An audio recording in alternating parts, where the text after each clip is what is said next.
We're going to start uh, the afternoon panel discussion, and this one is about management agreements. It's about standalone hotels versus branded hotels. It's about a little bit about what management agreements are about and what owners should be looking at when they enter into management agreements. We have a highly distinguished panel of very accomplished achievers in their own fields. Between the four of them, I have 2.5 who represent brands and 1.5 which represent the owners. So it is a little skewed, but I know that the 1.5 will make up for the 2.5. And we're going to have a spirited dialogue. Okay. What we'll do is I'm going to ask all of you to just briefly introduce yourselves and what you do and in which part of the world, just so that the few people who are actually paying attention to this get to know you better. Vimal? My name is Vimal Singh. I run the business in South Asia for Louvre Hotels. Our primary brands are Golden Tulip Hotels. We are now owned by Jin Yang Hospitality out of Shanghai, and which happens to be one of the largest, probably the largest hotel player in China. And one of the things that brings me to Sri Lanka is to look at the investment opportunities here. We're interested in investing in this market, and we are going to invest in this market. Great, wonderful. Finally, somebody who's keen on actually investing and not just managing hotels. And the other good thing is that you're Chinese like almost everything else. One fine day, we will live in a world where everything will be owned by the Chinese. Dhruva? Yeah, hello everyone, I'm Dhruva Rathore. I head development for Hyatt for the Subcontinent. We're very interested in coming into Sri Lanka. I think it's an exciting market. Our current presence in the subcontinent is already pretty substantive with about 25 hotels operating. And I look forward to this conference and interacting with some of you over the next day. Great. William? Hi, good afternoon. My name is William Harley-Fleming. I'm part of JA Resorts and Hotels. I look after predominantly the development of the group and everything really outside of Dubai. We are a UAE Dubai-based group originally. First hotel opening in 1981 as the first leisure hotel actually in the Middle East. And we've grown steadily over the number of years from there. And now we've currently got 5 properties in the UAE, 1 in Seychelles, 1 in the Maldives, and soon to be 1 in Sri Lanka. Predominantly looking at the Indian Ocean, but also looking at some other strategic partners to join with. Ranjit? Yeah, I'm Ranjit Batra. I head the hospitality vertical for a real estate company out of India. It's primarily based out of Pune, and we have 8 hotels in our portfolio. Mostly we're married to Marriott at this stage. So we have a Courtyard, we have a JW, we have a Ritz-Carlton, and we have Bulgari, which is under construction in Maldives. Besides that, we have a Radisson and a Hilton as well. So I look after the asset management and development from the hospitality vertical. And we are also here quite excited to be in Sri Lanka. We do have some assets here and we want to develop them. You're looking at developing the asset that you have here in Yes, in we have Sri Lanka. we have a land holding which we bought historically, about 140 acres in Aurangam Bay. It's called Putuval Point. So that's where we're going. Great. Okay, great. As you know, we have a very, very reputable panel with lots of knowledge and information that they're going to share with you today. Let's start the discussion. Standalone versus branded.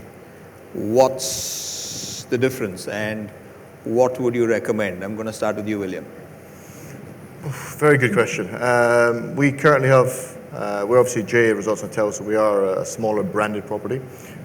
We run a number of the hotels ourselves under the JA brand, but we also run a number of the properties for other owners. There is obviously different reporting structures, reporting lines, decision making, which obviously has different advantages and disadvantages to obviously being standalone or operating under the brand. the bigger brands, if you talk about Marriott, they've got a larger distribution, a larger footprint. If you're looking at something like, I'm biased, but something like JA, we're a lot more personalized, a lot more intimate. We get to know, obviously, our owners are very important that we tie up with, and the relationship is established from the beginning. The contract is, one in Sri Lanka took us 18 months until both parties were very comfortable to sign the contract and move forward.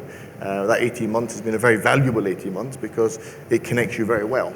The bigger brands, and I previously worked for a number of them, haven't got that time frame to discuss a deal effectively. It's about numbers, it's about moving it forward. Where the smaller independent, smaller brands have that time, they build that relationship.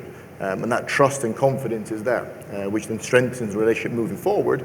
So if there is difficulties in the future with that relationship, with the trust and the bond that's been established, they can be worked out a lot better. So there's pros and cons to both sides, depending what side of the fence you're sitting on. Okay, so you're not taking a pick just yet. Just not yet. Dhruv, I know you have a pick. Yeah? Well, not necessarily. Really? Yeah. So there's good and sort of pros and cons, as you said, on both sides. And I think sometimes standalones, or if I may term them as independent hotels, I think they have a greater ability to curate very personalized and very differentiated customer experiences, weaving a story, around the hotels. And that's why you have a lot of independent boutique hotels, which are really doing exceptionally well. And you see some of them in Sri Lanka, you see them across Europe.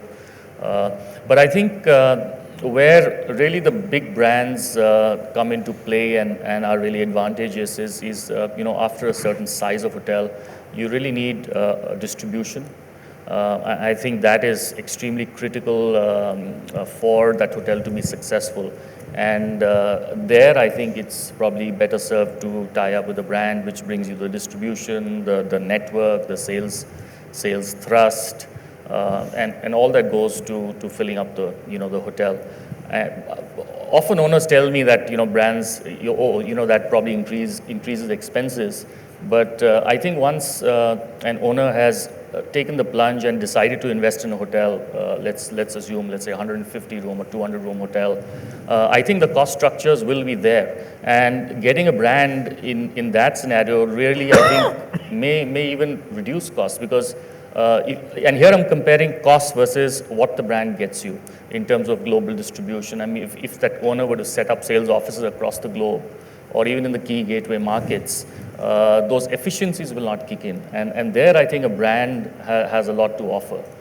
Top line, for sure, there will be an advantage. And I dare say even on the cost structure as well.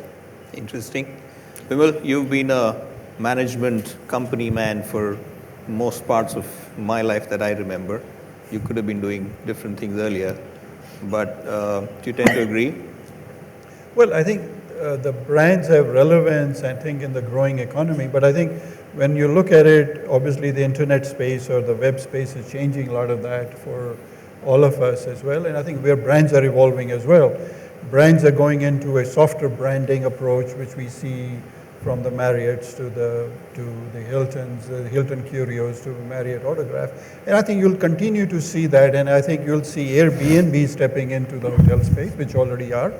So the brands are becoming relevant in a different way. And I think when you talk about an individual hotel, what is an individual hotel? It's a hotel owned by an XYZ. That continues to be what we do anyway. All the brands, the backbone of the brands are individual owners. Not the owners that owns a 5,000 hotel, is the owner that owns a single hotel on the highway or in downtown Singapore. That's the owner. That's a single hotel. It's owned by an individual or a family, and that's what is important, I think. I think what Dhruv said, the curated experiences will come into play even in the branded space. And that's what we are working on. We have a new flagship going in Shanghai in July this coming year, 650 room flagship Golden Tulip Hotel. And we have basically retuned that whole hotel space to a curated experience, but keeping the brand as a moniker on it to let the people know who we are all about. But it's an individual hotel with individual space and a large hotel at that. Having said that, I think what really stands for a brand is consistency in the customer experience. Obviously, you have local tweaks to that, but I think the customer should be experiencing generally have similar experiences within that brand across geographies. And independence, again, it's a pretty exciting growing space, and like Vimal said, I think us as brands have seen that as an opportunity because we obviously have our traditional bouquet of brands, but as Hyatt, we've just last year launched the Unbound collection, which really allows an independent owner to stay independent and have that story, which is very unique to his or her hotel, but also have that protective layer where the brand brings, the distribution. So and finally, the most network, brands have started etc. realizing Yeah. that there must be times when an owner must be allowed to feel like an owner. Oh, absolutely. And that's where think all that, these- We think that honestly with all owners, and Ranjit Yeah, I'm obviously waiting, doesn't have saving first-hand the best for experience the with last. us, but yeah. So, Ranjit, you represent the ownership, and you have relationships largely with Marriott at this stage. Would you do things differently? Would you still think that you could have run your hotels better without an operator? No, clearly that's not our business. We are a real estate company and we don't want to pretend to be hotel operators. But this is the way to go. But I still feel that we are active owners. We are not somebody who just hands over the property and sits back. And I see a lot of value in that. I see a lot of, I see a lot of properties that are not actively involved from the ownership point suffering because of various reasons. And we choose to be teaming up with the operator in a lot of issues, and also making sure the operator is accountable whenever we can, and we make the right noises. And I think that's the way to do it. Right. So in your opinion, having an operator is a good idea. I think clearly we're kind of establishing that. And I think as long as you intend to have multiple properties, it makes greater sense to try and work with an operator and get the expertise which you probably don't have. Having said that, Vimal, why does an owner fall off his chair the first time he reads the management agreement? Well, I think we have to remember one thing. The management agreements, by and large, are done in a global basis. They're most likely maybe written or drafted in Europe or in US and all that. But they're keeping in mind 1,000 hotels or 5,000 hotels, not that one hotel that you're trying to sign. And so that owner feels that it's too one-sided as such. But most of those clauses, I can tell you, and I have done enough of management contracts in my life to see, those clauses are irrelevant in the end when it comes down to it. What is relevant is the budgets, how the finances are controlled, not some of those small things. And I have had owners and the lawyers get stuck on small paragraphs, which they think are more important than anything else.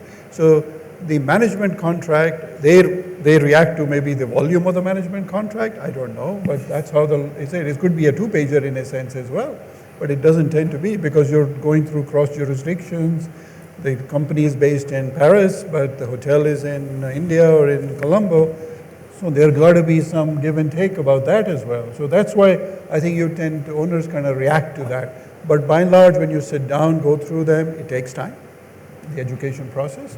And also, in this part of the world, most of the owners haven't had the chance to negotiate an international management contract, too many of them. Once they have done one, the second one is that much easier. So you'll see that there is much smoother down the line as well. And that's why you'll see a lot of the brands, even like Ranjit, you do one with Marriott, you'll do a second one because you're already comfortable with what they're doing. In terms of all, you don't have to spend 6 months. Correct. You realize that nothing's going to change, so you might as well sign it anyway. Dhruv, why are these contracts not getting simpler? I know yours has got much more complicated. There are now 4 or 5 agreements that we need to sign instead of 1.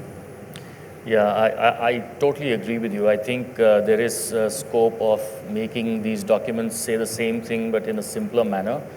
The reason why in some geographies we have more than one is for various corporate entities, structuring reasons, and I'm not a specialist, so I wouldn't even go down that path to try and explain why.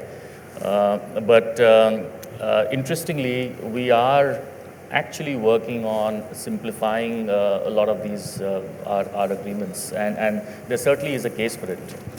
Yeah, I think there is a huge case for it. William, are your contracts 180 pages? No, only Ours are 179. not 180 pages.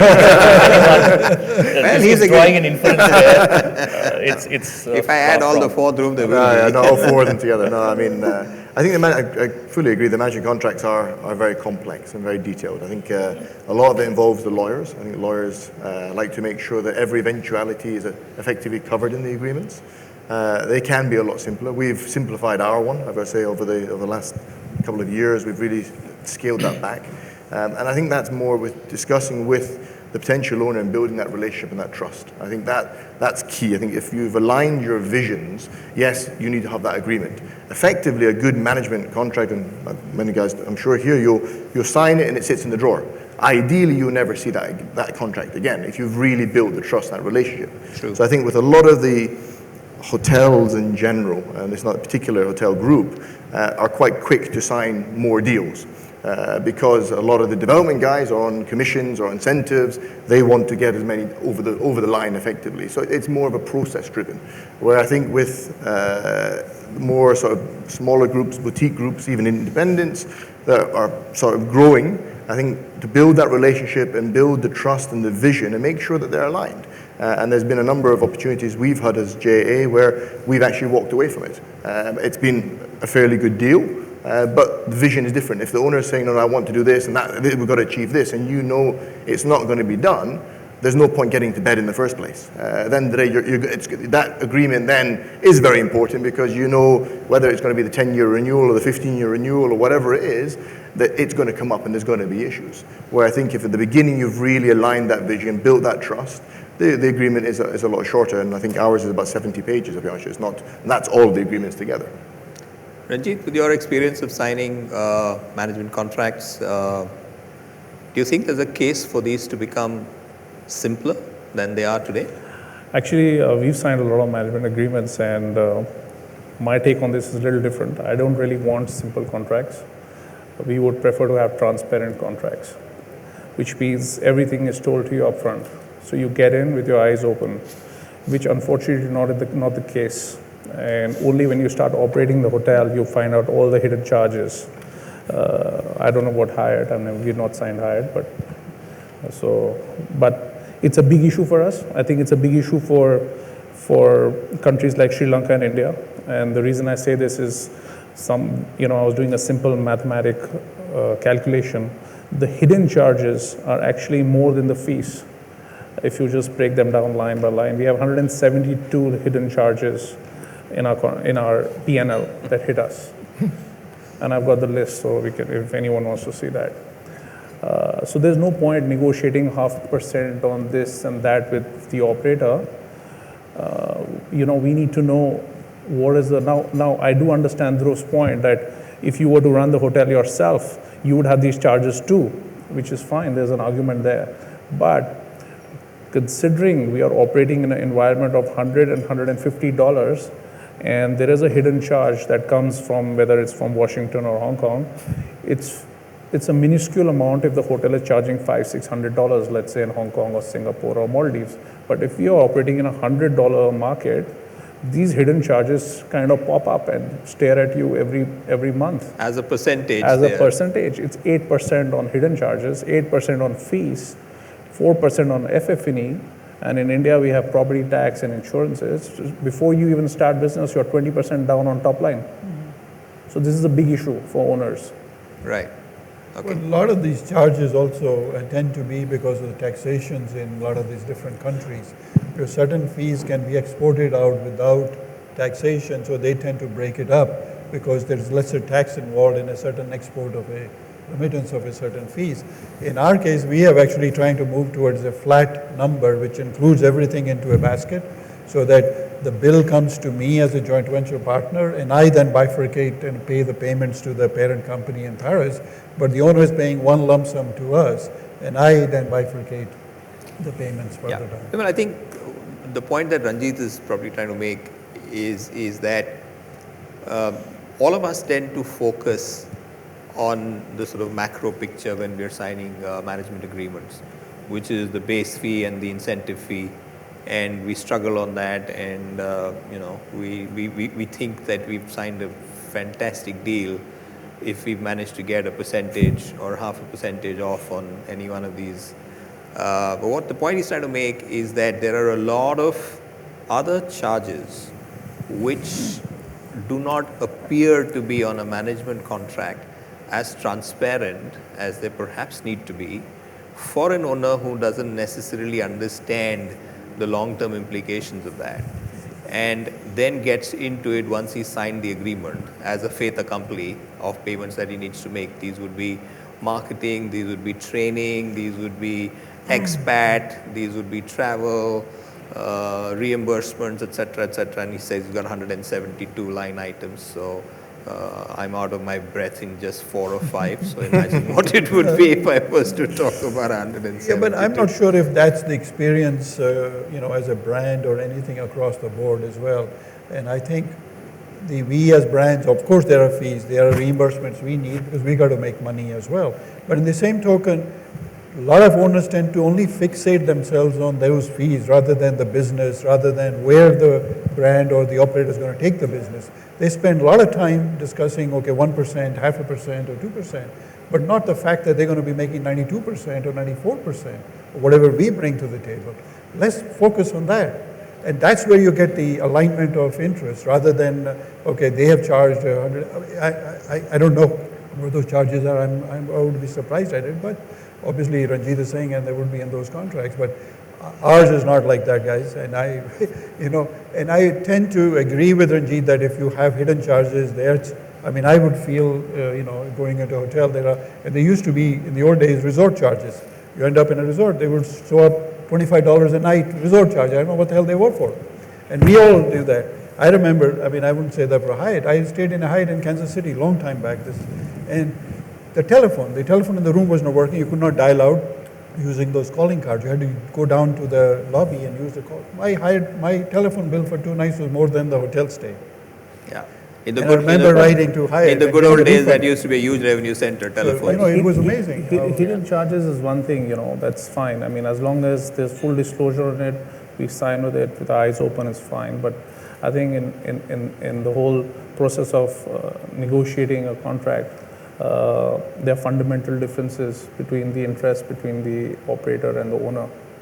And one thing that we find is very difficult to digest is the fact that the operator still makes money while the hotel might be struggling or might be negative cash flow.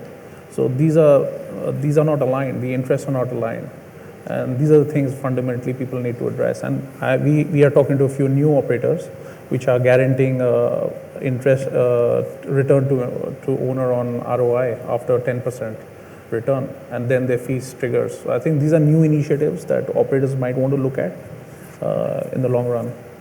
I find some of those clauses really, stuff that is irritating, and we spend a lot of time on, especially on damage and destruction, right? In which there is a damage to the property, and there's an earthquake or whatever, and and what you get from insurance is equitably distributed between the owner and the operator. I've never come to terms with it. On why that should happen when the owner has already been completely devastated because he lost his business. But there are those kind of irritating clauses which tend to keep on getting added. Having said that, let's move on and let's try and talk a little about what are in the view of the panel some of the pain points in agreements typically. Let's start with you. Yeah, I think just on the last conversation, I think transparency is very important. I think it is the start of a long relationship potentially. So it's really important to be upfront, because if one isn't, like any relationship, you're really setting yourself up for failure. So I think those conversations that we have as custodians of the brand with potential owners and developers, I think it's a great responsibility, because we're really setting up that relationship. And the way we handle that and manage that, manage the expectations of the owner, have the right conversations, some of the topics that we discussed till now, I think that really sets the tone. And I many times prefer to have some of those hard conversations, even before you get into the agreements, for example, when you say, so that the owner doesn't really fall off their chair. So it's important to have discussions on brand, product, why we recommend what we're recommending for the location, starting with all that. Even before we come down to commercials, it's important for the owner to understand the brand, to understand the facilities, to the service model, everything about the product, and then get down to the commercials. And even within the commercials, some of the pain points, so-called pain points, it's important to just discuss that and get out of the way. There are lots and lots of them. And I can tell you that the pain point each owner experiences pain in different ways. So for someone, the fees would be the most important pain point, but for someone, regardless, every owner feels the pain. Yeah, every owner feels the pain, but it's a different type of pain, Right. It's, so you obviously need to handle it differently. You'd handle a pain in the elbow very differently from a pain in the knee. So it's very important to have those conversations in a very forthright manner and understand, where the owner's coming from and the pain points. So I can list down. I mean, you can carry on and on with a list of pain points, and it could be contractual, like indemnity, damage and destruction is I think it's one of those clauses, and condemnation, which you discuss till the cows come home, and it's really many times, if you get down to it, Futile. It's So I agree with you on a couple of the comments you made. Right. Vimal, typical pain points? I think when you sit down to negotiate management contracts in our part of the world, in this part of the fees tend to stick out a lot more than anything else. And obviously now, as Ranjit is saying, they tend to gravitate towards what we call a minimum guarantee model. Give me a minimum MG. And one of the things that we are always wrestling is we don't have clarity on their capital structures. We don't know if they've borrowed 10 million rupees, or they've borrowed 50 million rupees, and tomorrow he's going to do what with it.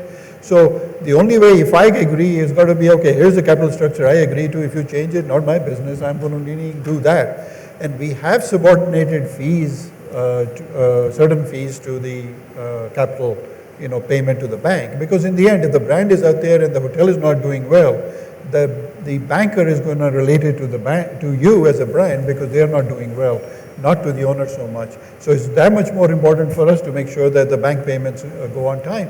But it's not unrealistic that the capital structure, the leverage is not 110%, 120%. And I've come across projects when the capital, they borrowed way too much money. God knows what happened to that money. And you're sticking there, okay, I'm going to have to service it. It doesn't work. And many a time that goes awry because of other reasons. I mean, projects get delayed. We've seen so many of those. And then effectively your leverage goes up, and it becomes extremely difficult to William, make it work. typically some of the contracts which didn't go through for...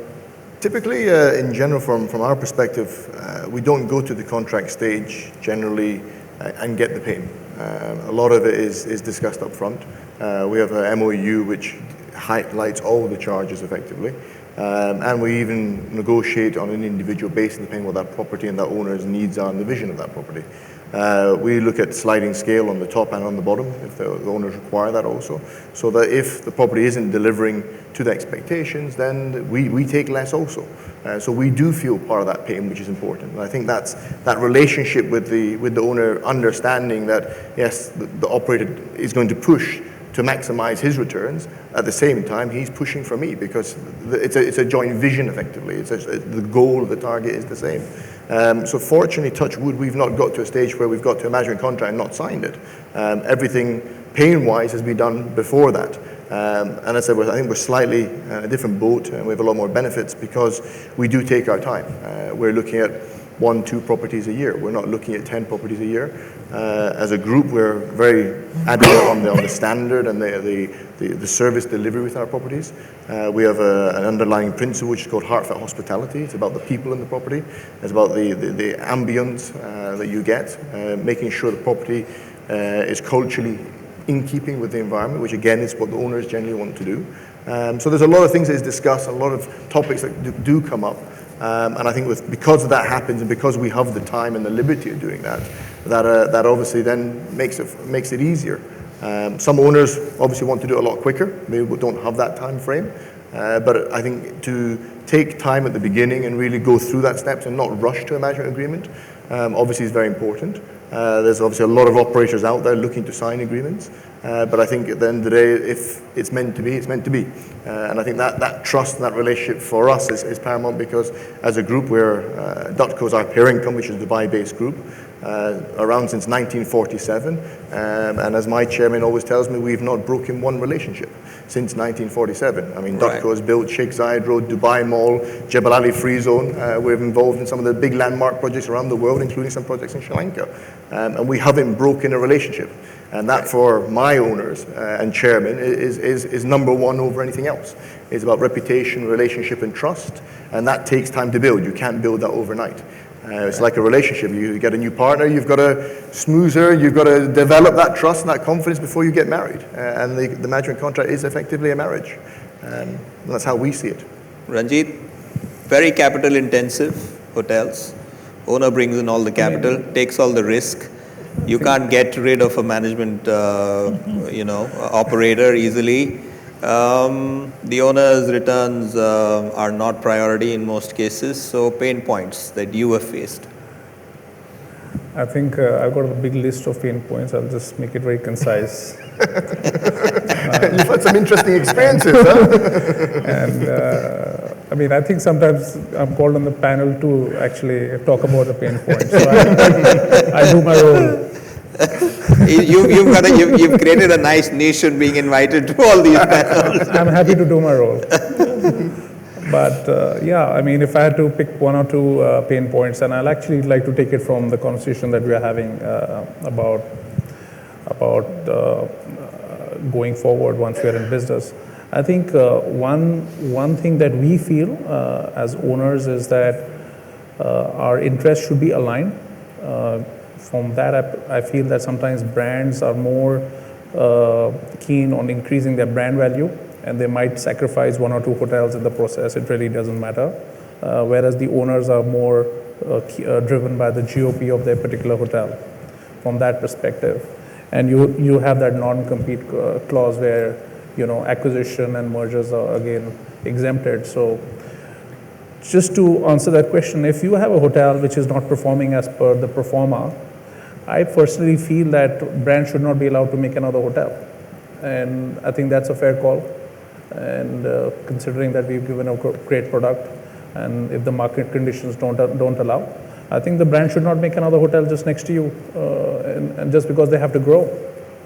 Interesting. Ranjit, I think we kind of running out of time, but for the interest of owners in this room, and perhaps also for operators in this room, what would be 3 or 4 critical points which you, as an owner, would make sure are there in a management contract?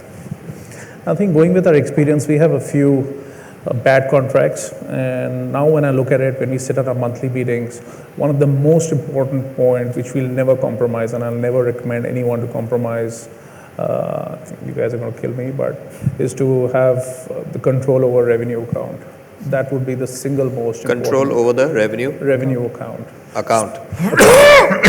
I think it's not because we want to control the money and we want to hinder any operations by not spending the money back into the hotel. I think, but control of the revenue account gives you the fact that you can actually reason the spend before the money is spent.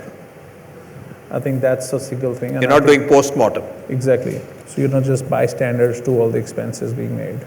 And secondly is also, now that termination is almost impossible to execute, it's nice tool to have in your hand. You might be happy one day that you had it in your contract. So yeah, that would be key. Yeah, I think that would be one. Okay, interesting. Vimal? As- Critical point from the owner's perspective that they should be looking at, Well, I think not from yours. as Ranjit is saying, obviously the owner looks at GOP, obviously the profit and he's less, and they invariably, I find that people in our case as well, it is that the owners, it's a joint account. We are joint signatories to an operating account. That means if the owner doesn't transfer money, you're stuck anyway. And one of the biggest challenges for us and a lot of other brands as well has been in our part of the world has been collection of fees, getting paid for the services that we have done.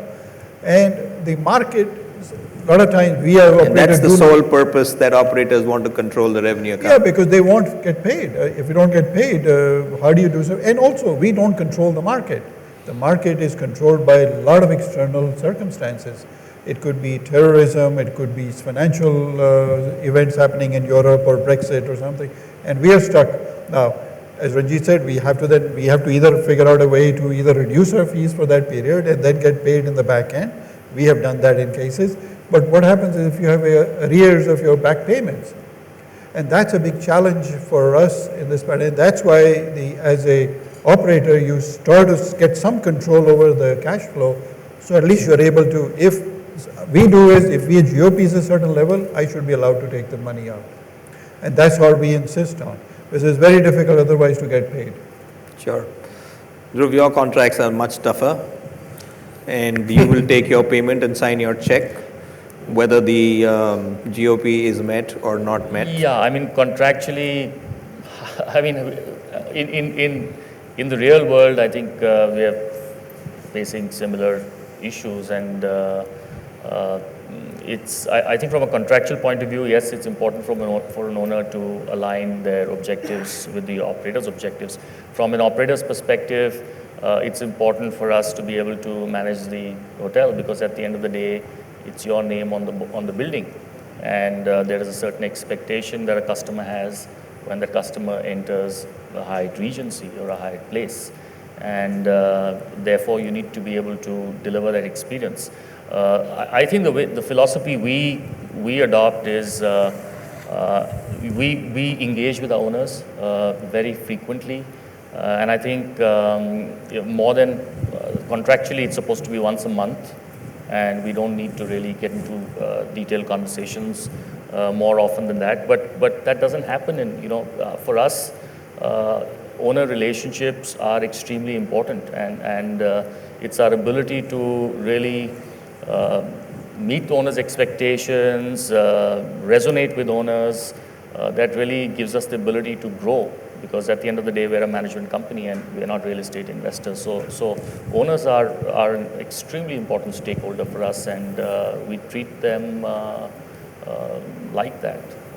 William, your contracts also, you control the revenue account as the sole signatories? No, we don't. We do it as a dual signatory. I think touching upon that a little bit, for any new owners, I think there's two points. And again, I've said it a couple of times, but it's due to trust and relationship.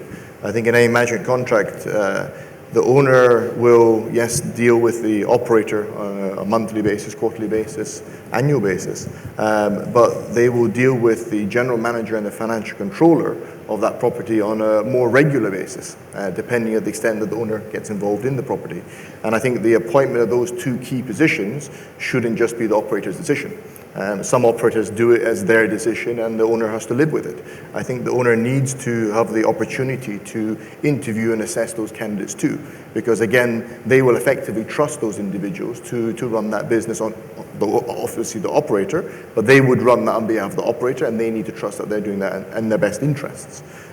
It tied in with that from a financial side, obviously from a new owner's perspective, is also to make sure that the budget review process is very clear in the management contract also. When will the budget be presented?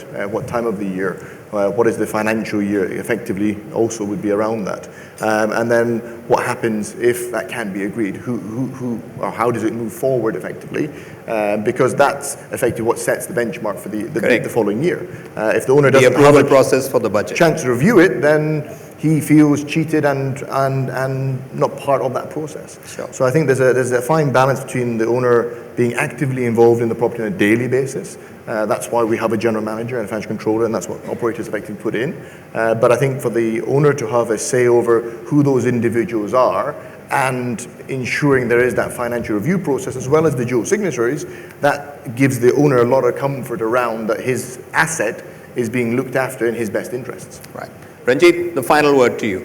As an owner and as a fairly active participative owner with other interests in growing that business and more hotels that you wish to build, quickly a wrap up on what, from the owner's perspective, would you advise other owners to look at on a management agreement? Well, there's a lot of talk about once you sign and the relationship and you put the contract in the drawer. I really don't recommend putting the contract in the drawer. You need to keep taking it out and reminding on daily operations what are your rights and stuff. It's not to say that we want to spark off debates and arguments, but unfortunately in the real world, the general manager is the one you deal with, and there is limited interaction because of the way the cluster formations or area offices and the way the situations gets escalated. I think 90% of the issues are between you and the general manager, and the general manager not necessarily understands, and we don't expect him to understand contracts. So if you have a well negotiated contract, you should have no problem. But if the contract is done where it's a little skewed towards the operator, then there are problems all along, and that's what we've seen. Right. Great. We've come to the end of this session, ladies and gentlemen. It says time's up. And just to wrap up, what we've agreed on is that there certainly is merit in getting an operator to run your hotel because they understand the business and they bring a lot of stuff to the business, which is difficult for an independent owner to manage, especially distribution, marketing, talent, HR pool, and various things that they and the business that they have, loyalty programs across the world which help in growing your business. Management contracts are a little complicated, especially for first-time owners, and I strongly recommend. That is what we are here for, JLL. We specialize in that, so please call us and we will help you sign your management agreements. Thank you, ladies and gentlemen. You've been a wonderful audience.